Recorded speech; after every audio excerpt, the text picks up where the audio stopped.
Silipin naman po natin ang sitwasyon sa MRT North Avenue Station ngayong umaga.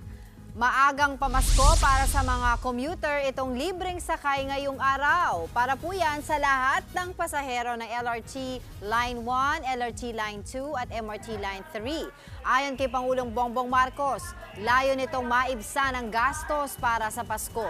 Tinataya nga abot sa mahigit 1 milyon ang sasakay sa mga linya ng tren na ito. Madalas daw kasi ang huling Biyernes bago magpasko ang pinakamaraming pasahero sa tren. Isa-subsidize daw ng Office of the President ang libreng sakay. Ibig sabihin, babayaran ng opisina ang dapat kikitain ng mga linya ng tren ngayong araw. Mga kapatid, Dimples Romana po, kumpletuhin ang inyong umaga ng mga kwentong puno ng inspirasyon. Salubungin po ang bawat araw ng may ngiti at pag-asa. Kaya't mag-subscribe na po at mag-follow na sa aming social media pages ng News 5.